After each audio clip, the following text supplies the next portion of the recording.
Assalamualaikum warahmatullahi wabarakatuh. Waalaikumsalam warahmatullahi wabarakatuh.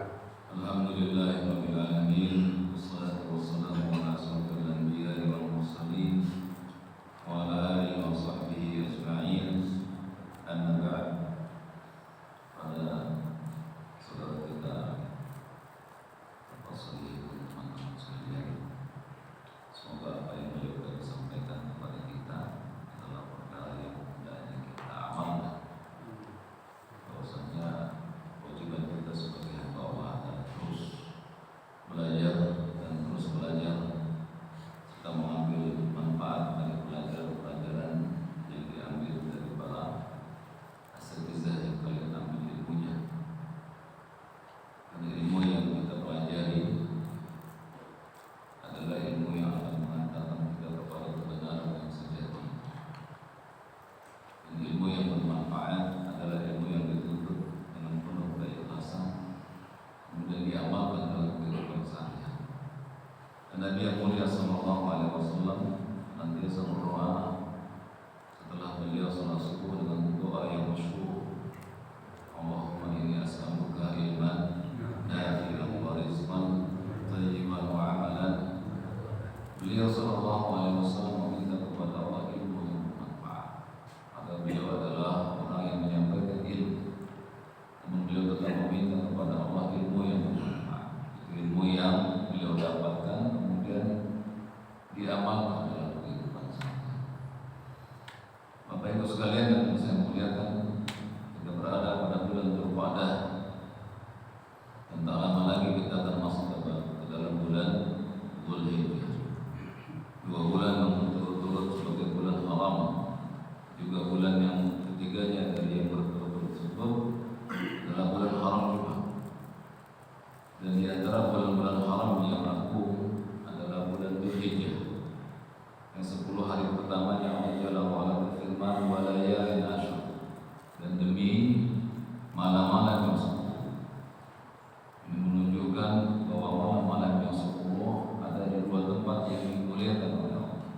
10 awal Dzulhijjah dan 10 akhir Ramadan. Allah bersumpah dengan 10 terus.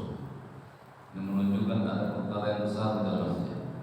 Di 10 akhir Ramadan terdapat malam Lailatul Qadar. Di 10 hari awal Dzulhijjah terdapat Idul Adha dan penyembelihan. Kita berbicara tentang 10 Dzulhijjah, di mana sebagian besar kaum muslimin mereka melaksanakan perintah Allah Jalla wa Ala, fasalli li rabbika wanhar. Ya, maka salatlah demi Rabb, untuk Rabb, wanhar, dan lakukan sendiri. Sebagian ahli tafsir menafsirkan bahwa ayat ini fasalli li rabbika wanhar terkait dengan Idul Adha, fasalli salat Idul Adha, wanhar, dan sembelilah hewan sembelihan setelah salat li rabbik, hanya untuk Allah. Dan ayat ini sudah kita hafal, maka anak-anak kita perlu hafal. Mari kita laksanakan perintah Allah agar salat Idul Adha dan menyembelih hewan kurban setelah salat li rabbik, hanya untuk Allah Subhanahu la syarika. Bahkan kita telah berjanji sejak SD, SMP, SMA, kita menghafal janji ini. Inna salati wa nusuki wa mahyaya wa mamati lillahi rabbil alamin la syarika. Ya, sesungguhnya salat, nusuk, di situ sembelihan. Sesungguhnya salat, sembelihan, hidup dan matiku hanya untuk Allah. La syarika, enggak ada yang dituju, enggak ada sekutu baginya. Di dalam sholat, di dalam sembelihan, tidak boleh ada sekutu tujuan kita selain Allah.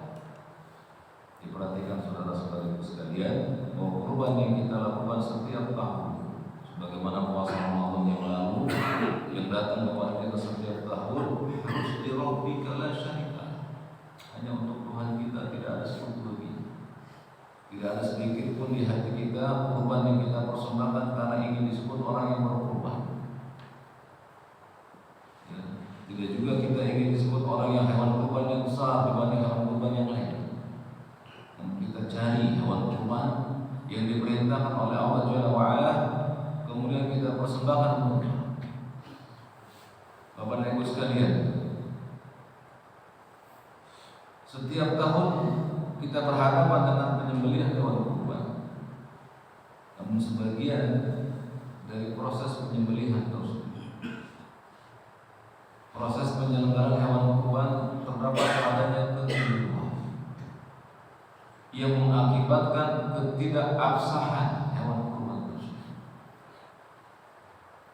Baik kita sudah tahu namun tidak mau melakukannya, ilmunya ada tidak dimanfaatkan, atau belum tahu sama sekali. Bagi yang sudah tahu, datang ilmu padanya wajib untuk diamalkan. Bagi yang belum tahu, maka mari sekarang kita beritahu. Yang pertama tentang dalil pensyariatannya, datang kepada kita beberapa dalil, baik dari Al-Quran maupun dari Nabi yang mulia Sallallahu Alaihi Wasallam. Dari Al-Quran di antara surat Al-Kautsar tadi, fasalli li rabbika wanhar, maka sholatlah dan sembelihlah li rabbika, hanya untuk Rabb kamu. Ada perintah untuk nahar, menyembelih hewan kurban.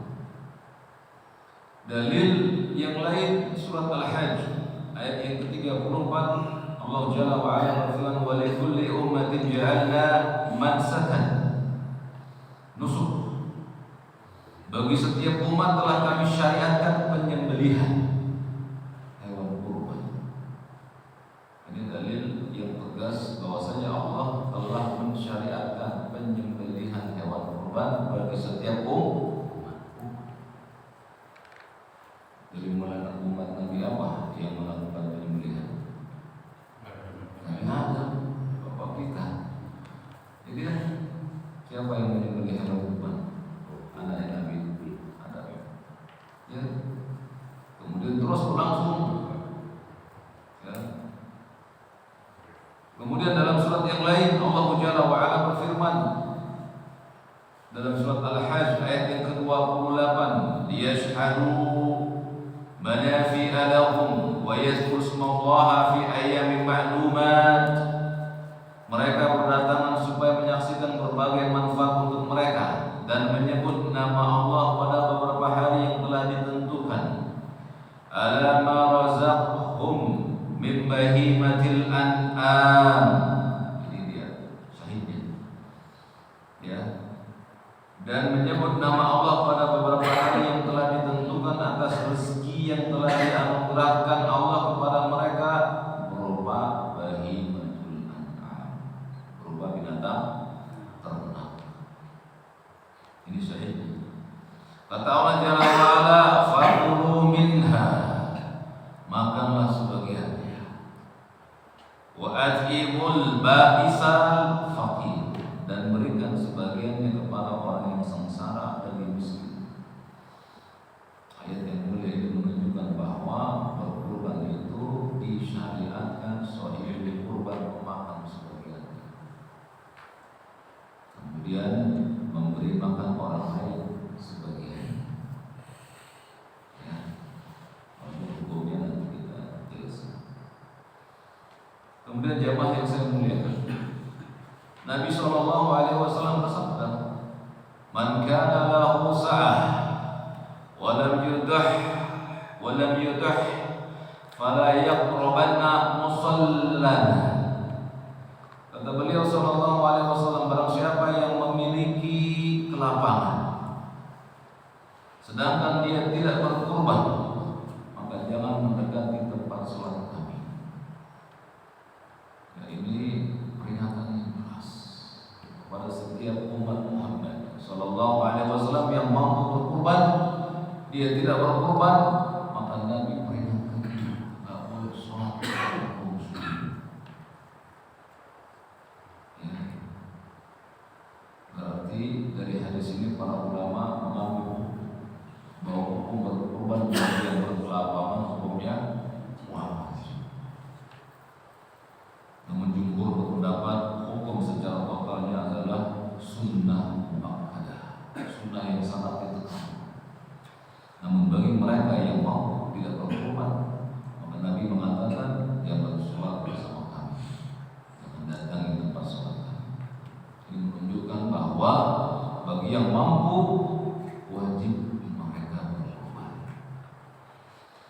Kemudian kaidah yang mesti kita ketahui bahwa berkurban itu milik Allah Jalla wa'ala.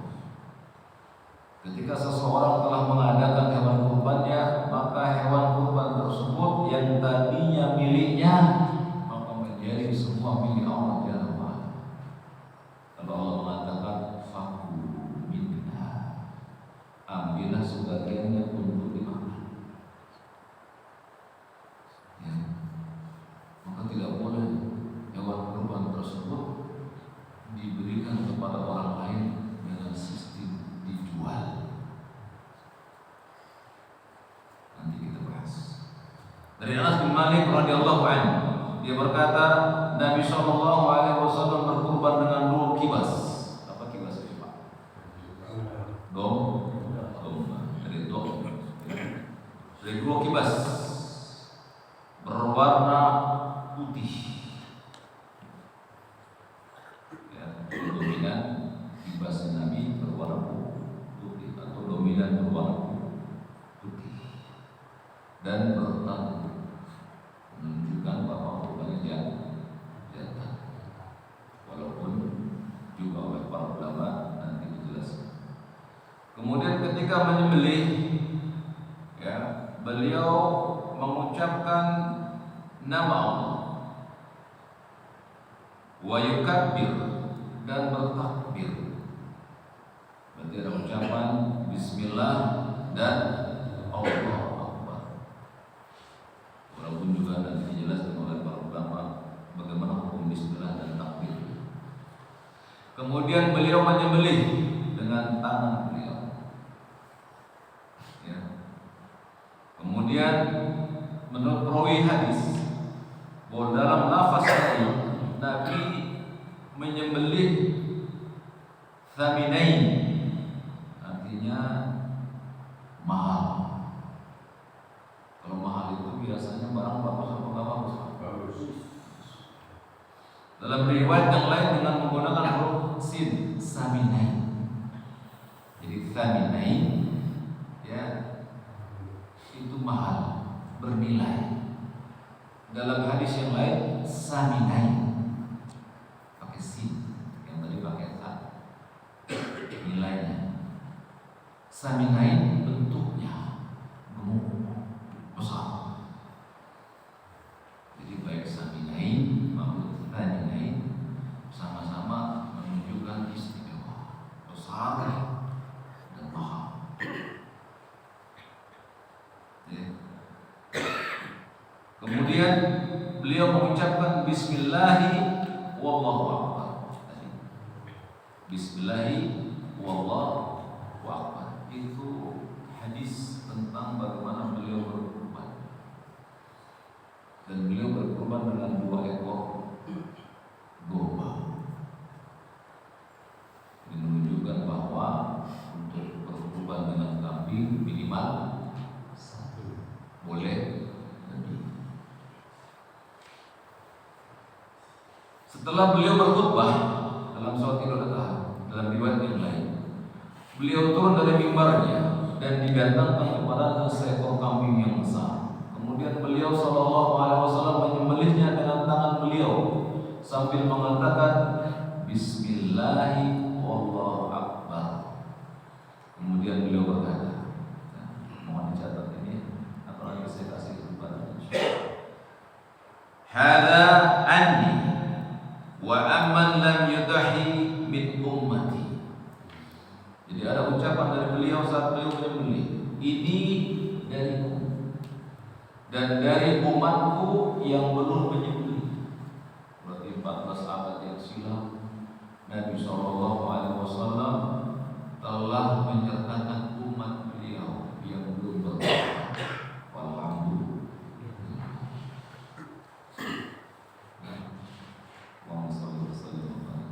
Ya, begitu baik beliau kepada kita.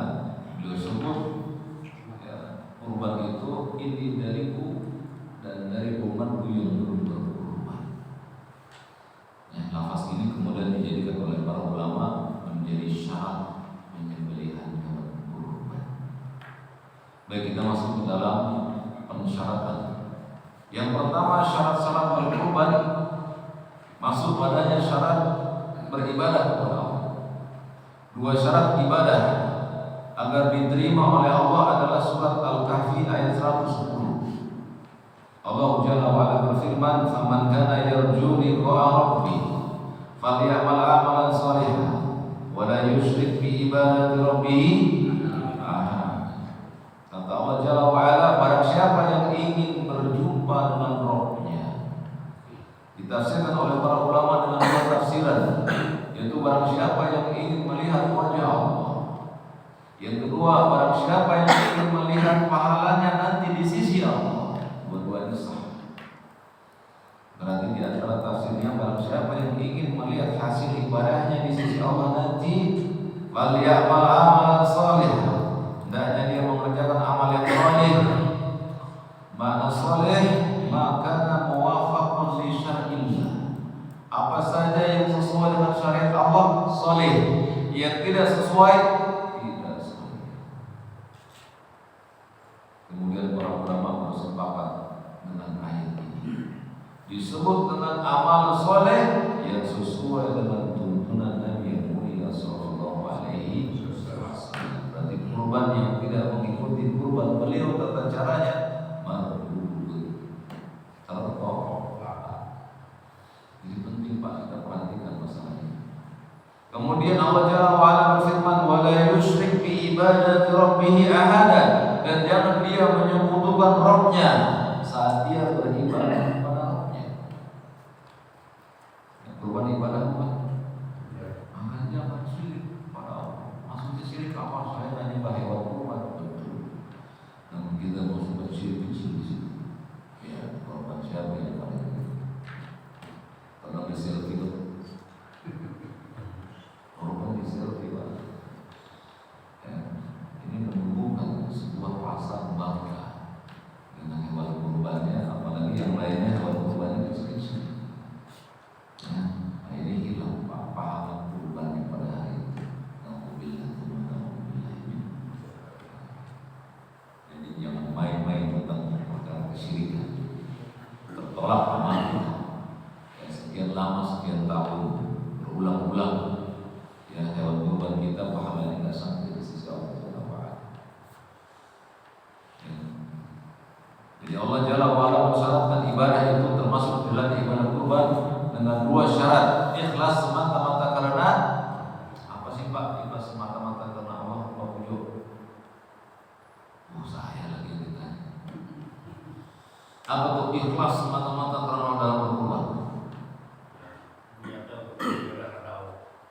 Seperti apa itu? Jadi kalau misalnya Pak Pujo bawa hewan kurban sudah sesuai syarat, yang tapi agak kecil dibanding punya Pak Ilham, jangan pedulikan Pak, karena antum melakukannya atas perintah Allah sendiri. Itu maknanya nggak pedulikan perhatian orang lain, tapi harus perhatikan perhatian Allah. Itu cari hewan kurban yang bisa. Baik, kita akan bahas sekarang syarat hewan kurban. Yang pertama harus bahimatul an'am, unta, sapi, kambing. Unta tidak ditafsir oleh Nabi. Kerbau ditafsir sebagai ulama hewan Nabi. Untuk sapi masuk padanya kerbau. Untuk kambing ditafsir, dirinci lagi. Kambing dan domba. Kambing mais itu kambing Jawa, domba tol. Berarti masuk padanya unta, sapi, kambing. Di sapi masuk padanya kerbau. Di kambing masuk padanya domba. Hanya boleh 3 kriteria ini. Tidak sama dengan 3, tidak sah hewan sembelihan kurban. Tidak diterima kurban. Walaupun antum orang yang memiliki ternak bebek paling besar. Beberapa orang berkurban dengan bebek 100 bebek dengan keyakinan kurban. Tapi di akhir zaman maka itu belajar kita. Tidak. Ini tinggalkan pelajaran. Nanti kita bawa korban dengan selain bayi betul. Oh saya punya rusa.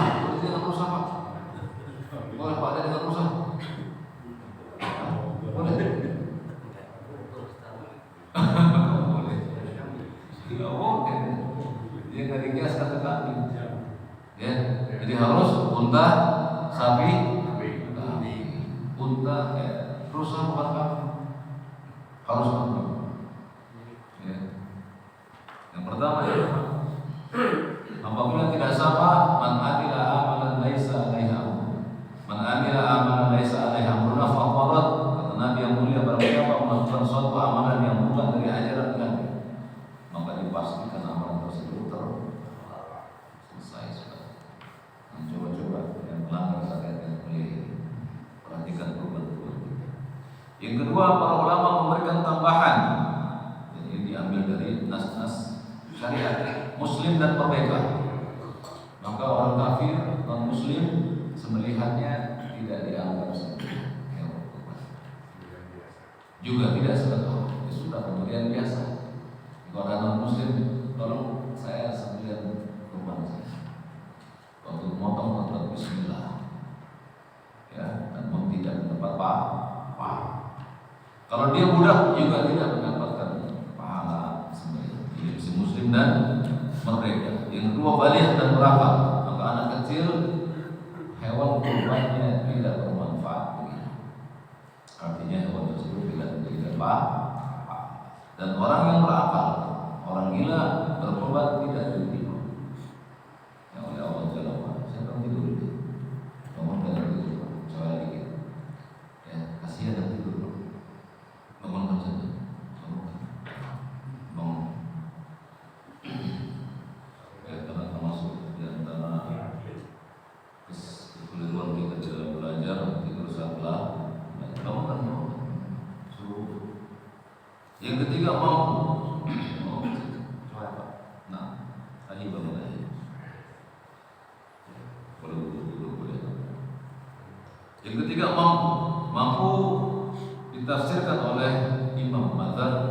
Yang pertama, mampu adalah seseorang memiliki hewan kurban dengan uangnya. Ya, Madzhab Hambali. Berarti orang yang berkurban, Pak, sahibul kurban harus menyertai biaya operasional. Ini diketahui oleh para imam. Jangan antara hewan kurban saja, panitia kerepotan. Kasih duitnya buat operasional. Sementara madzhab Syafi'i, orang yang disebut mampu adalah memiliki harta untuk membeli hewan kurban dan hartanya masih cukup untuk memenuhi kebutuhan hidupnya di malam Idul Adha dan di hari raya Idul Adha.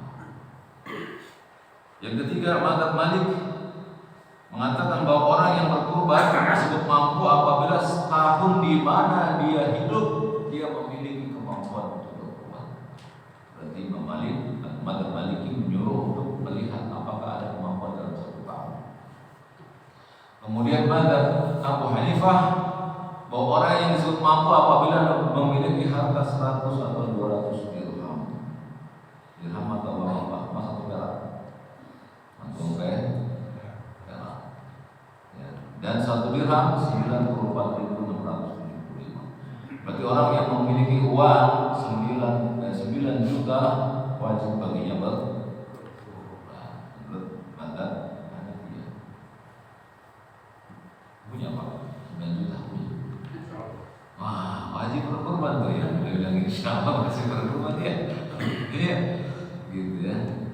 Lalu mana yang kita ambil? Yang kita ambil adalah madzhab Syafi'iyah. Orang yang memiliki hewan kurban dan mampu untuk menafkahi keluarganya di malam Idul Adha dan di hari raya Idul Adha.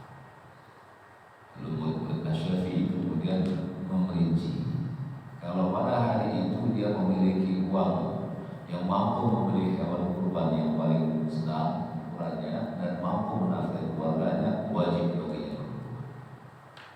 Contoh, hewan kurban kambing berapa harganya? 3 juta rupiah. Dia makan satu keluarga malam dan siang 1 juta. Berarti dia butuh 4 juta. Kalau dia punya uang 5 juta, wajib tidak?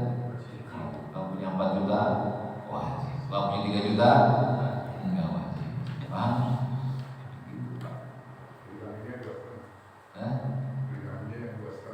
Ya, yang penting terpenuhi syarat hewan kurban.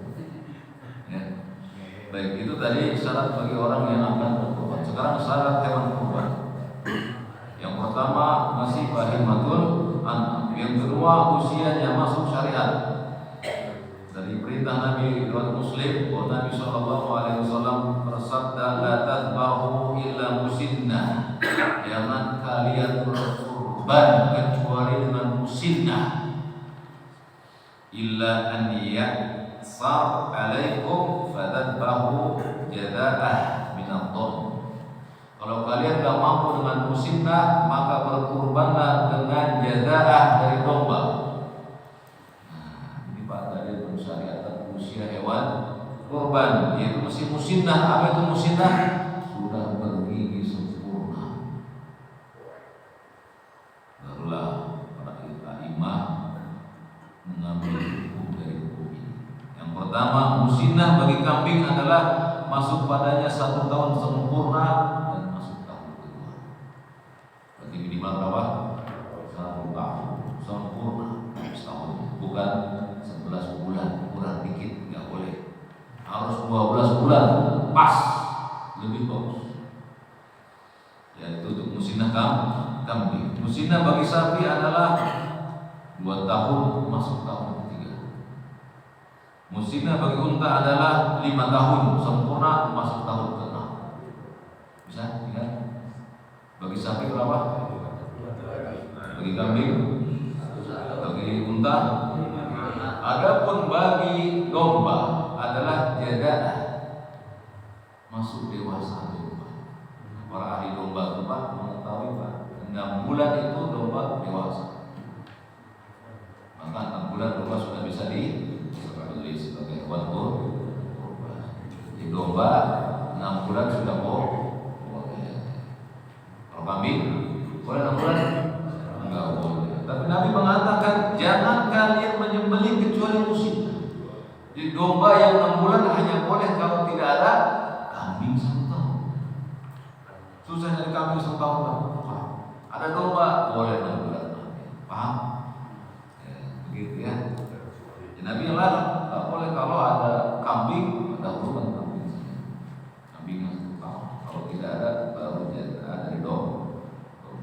Paham di sini?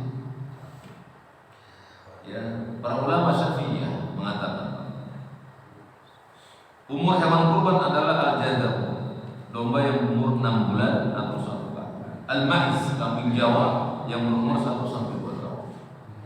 Al-ibil, unta yang berumur 5 sampai 6 tahun. Dan al-baqar, yaitu sapi 2 sampai 3 tahun.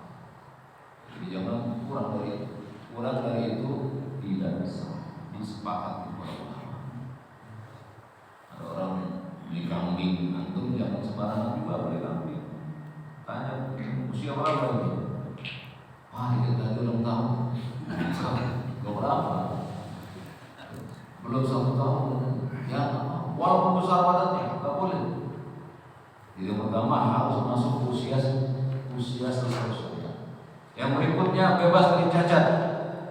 Nabi yang mengatakan ini, kata beliau sallallahu alaihi wasallam, arba'un la tajuzu fil adahi. Ada 4 macam hewan yang enggak sah dijadikan hewan kurban. Ada berapa? Kata beliau faqal al-awra'u bayyinun al-awra'u bayyinun. Yang matanya jelas-jelas picek. Jelas Pak.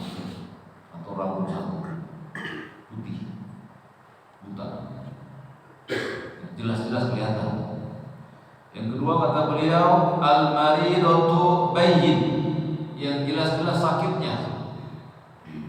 Monjok aja kambing, ya, jelas sakit, keluar ingus terus, tadi bilang. Ya. Kemudian yang ketiga wal arja'u bayyin, yang kakinya pincang jelas-jelas. Antum beli dari dalam keadaan pincang, boleh jangan beli, walaupun murah. Kenapa Pak?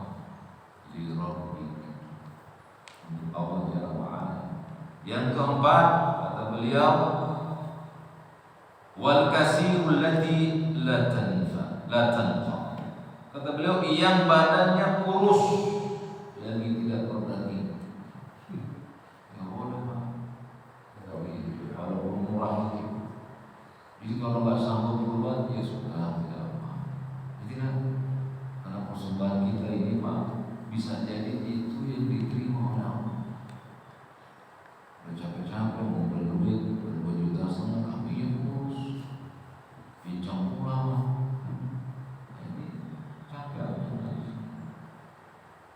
yang berikutnya. Yang keempat, hewan itu milik si pemilik kurban, milik sahibul kurban, ya, bukan hasil merampok. Maksudnya apa Pak? Soal kurban nanti tanggal 5 Dzulhijjah ke pinggir tol, ya, pinggir tol yang jarak-jarak jauh, banyak anak-anak muda nunggu Bang mobil di sampingnya, nunggu kami lewat. Betul Bang? Iya. Ya, saya kan tiap tahun riset. Ada 5 tahun riset di pinggir-pinggir tol yang mau Subang. Butuh dulu ya. Kalau kami ngomong, wah, 2-3 orang nahan mobil kami.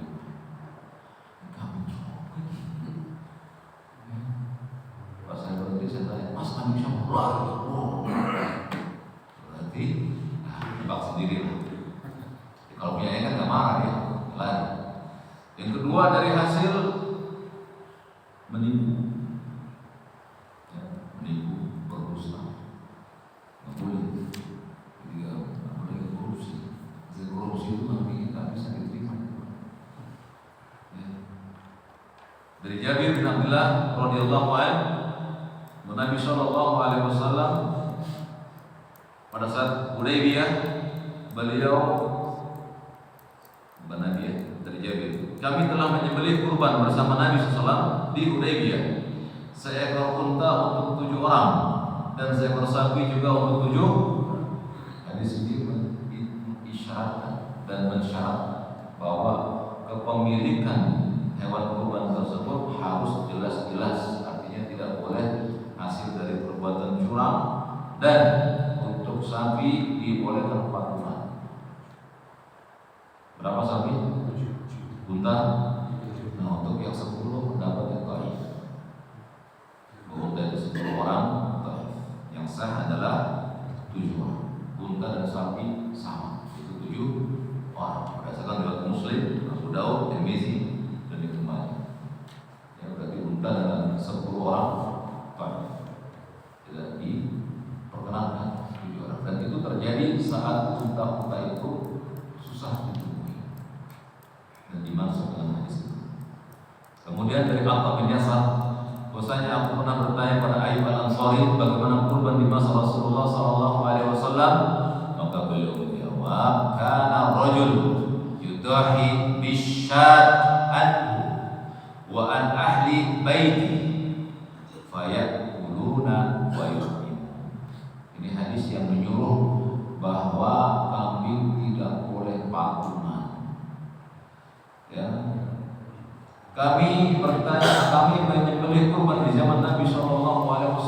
Seseorang biasa berkurban dengan 1 ekor kambing, namun diniatkan untuk dirinya dan seluruh keluarganya. Jadi kalau niat perolehan tidak boleh. Ya, lalu mereka memakan kurban tersebut dan memberikan makan untuk orang lain. Berarti 1 ekor kambing, ya, diperoleh dari harta yang halal. 1/7 sapi dan 1/7 unta harus dari harta yang halal. Bisa Pak? Berkata Imam Nawawi rahimahullah taala, seekor kambing memadai untuk 1 orang dan tidak memadai untuk lebih dari 1 orang. Tetapi kalau salah seorang dari anggota keluarga berkurban dengan 1 ekor, maka tercukupilah syiar Islam di keluarga tersebut. Jadi 1 keluarga tak boleh patungan kambing, tapi seorang kepala keluarga meniatkan hewan kurban kambingnya untuk dirinya dan seluruh keluarga. Itu bedakan ya antara patungan dengan pemberian. Yang kelima, tidak ada hubungannya hewan kurban dengan milik orang lain, yaitu tidak boleh dari harta gadai. Ya, dengan kambing yang lagi digadai disembelih oleh yang memberikan gadai, tidak boleh. Ya. Yang keenam, penyembelihan kurban harus pada waktu yang ditetapkan syariat. Kapan itu? Setelah sholat Idul Adha dan 3 hari tasyrik. Jadi kalau antum nggak sempat tanggal 10 Pak, boleh tanggal tanggal 12, 13, 14 boleh nggak? Matahari rezekinya baru ada tanggal 14, ya udah Pak yang beli tanggal 4, tanggal 13, kasus nggak ada masalah. Ya, jadi nggak mesti tanggal 10 Dzulhijjah, tapi itu syiar Islam terbesar. Kalau mau pada hari itu silakan. Kalau belum ada tanggal 11, 12, 13. Hewan kurban yang utama adalah yang paling besar, yang paling gemuk dan terjaga dari 4 cacat tadi. Mana yang afdal, sepertujuh unta, sepertujuh sapi atau kambing? Maka khilaf ulama. Sebagian mengatakan yang afdal adalah yang paling banyak darah yang diteteskan dan yang paling banyak tasbih dan takbirnya. Berarti kalau kambing, satu ekor kambing, Bismillah Allahu Akbar, menetes darahnya. 2 ekor kambing, Bismillah Allahu Akbar, 2 tetesan darah. Begitu. Kalau sapi sekali selesai sudah. Takbirnya 1, ya, dari sini sebagian ulama berpendapat yang afdal kambing. Namun yang sebagian berpendapat yang afdal yang paling banyak dagingnya, berarti unta. Di bawahnya sapi dan seterusnya. Wallahu a'lam. Keduanya memiliki dalil yang kokoh. Namun kalau kalian atau saya mau kambing, maka persembahan kambing yang terbaik. Ya. Kemudian syarat penyembelihan hewan kurban. Yang menyembelih kurban, Pak, bilang sama tukang jaga. Di sini siapa yang menyembelih kurban? Tukang jaga. Tukang jaga.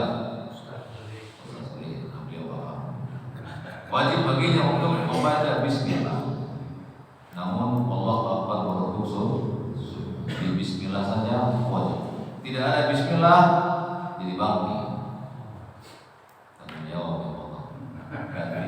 Jadi bangki. Wajib baginya bismillah. Kemudian disyariatkan, bukan diwajibkan, disyariatkan mengucapkan apa yang Nabi ucapkan. Ya Allah, ini kambing dari Pak Ade dan keluarganya. Bismillahirrahmanirrahim, wallahu akbar. Atau Bismillahirrahmanirrahim, wallahu akbar. Ya Allah, terimalah kambing dari Pak Ade dan keluarganya. Disyariatkan. Yang afdal dibaca itu, sebagaimana perbuatan Nabi yang mulia sallallahu alaihi wasallam. Ikutin beliau kan dapat pahala. Ya tidak? Ikutin Bismillahirrahmanirrahim. Ya dengan lafaz-lafaz yang banyak. Ya, boleh dengan Bismillahirrahmanirrahim, Allahu Akbar, hada anni, ini dariku, wa amman lam yudahi min ummati. Tapi kita nggak bisa begitu, Pak, karena kita bukan Nabi. Jadi kita katakan hada anni wa ahli, ini dariku dan dari keluarga. Atau sertakan nama orang lain yang kalian ingin sampaikan. Hada, ya Allah, ini dariku dan dari keluargaku, juga dari Pak Khairuddin. Boleh. Sebutkan nama orang yang antum ingin sertakan di situ, yang tidak masuk dalam keluarga, sehingga dia dapat pahala. Bisa? Kemudian dengan lafaz yang lain, Bismillahirrahmanirrahim, Allahumma taqabbal min Muhammad wa ali Muhammad wa min ummati Muhammad. Kita ganti lafaz Muhammadnya. Ya Allah, terimalah Allahumma taqabbal minni wa ahli wa sarian usuli dan lain-lain. Pernah begini Pak di sini? Pernah. Alhamdulillah. Berarti insya Allah. Jika sahibul kurban, ya, ketika dia melihat tukang potong kurbannya nggak nyebut nama itu, apakah sah? Sah. Selama si sahibul kurban meniatkan kurbannya. Jadi antum Pak, kalau mau kurban niat dalam hati antum, ya Allah, aku berkurban untuk dan keluarga. Bawa ke pasar, disembelih. Dia hanya mengucapkan Bismillah, maka yang dicatat niat si sahibul kurban. Kalau antum niat, nggak ada pahala kurban. Nabi bersabda, inna maka malu, sesungguhnya pahala amat tergantung niatnya. Nah, kemudian jika tukang jagal tidak mengucapkan Bismillah dengan sengaja, maka tidak halal sembelihannya. Jika dia lupa, maka halal sembelihannya. Kalau Bismillahnya lupa, tukang jagal, maka halal sembelihan. Kalau dia sengaja nggak baca Bismillah, tidak halal sembelihan. Minta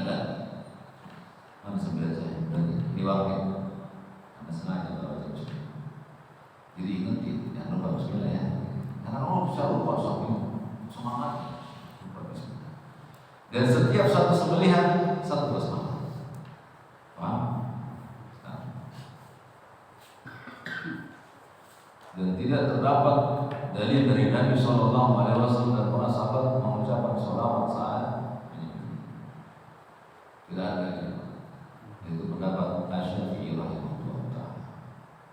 Nabi sendiri tidak mencontohkan untuk Bismillahirrahmanirrahim. Ya, menurut saya yang paling afdal mengikuti beliau sallallahu alaihi wasallam. Ya, jadi beliau datangkan kami setelah itu adalah beliau sebut Bismillahirrahmanirrahim. Nggak ada riwayatnya. Boleh nggak Ustaz? Ya, kalau kata boleh. Namun yang paling cocok mengikuti Nabi yang mulia sallallahu alaihi wasallam. Kemudian Pak, yang bisa membatalkan sah hewan kurban kita adalah terkait kulit, kepala dan tanduk hewan kurban. Dari Abu Hurairah radhiyallahu anhu, bahwasanya Nabi sallallahu alaihi wasallam bersabda, ini yang paling harus kita khawatirkan. Man ba'a jilda udhiyatihi falahu lahu. Barang siapa yang menjual kulit hewan kurbannya, tidak ada kurban baginya. Hadis sahih riwayat Al-Hakim dan Baihaqi. Kulit tidak boleh dijual. Kepala, kaki dan seluruh bagian hewan kurban tidak boleh dijual oleh sahibul kurban dan wakilnya, yaitu panitia. Dan jangan menjualnya dengan cara mengupahi tukang jagal.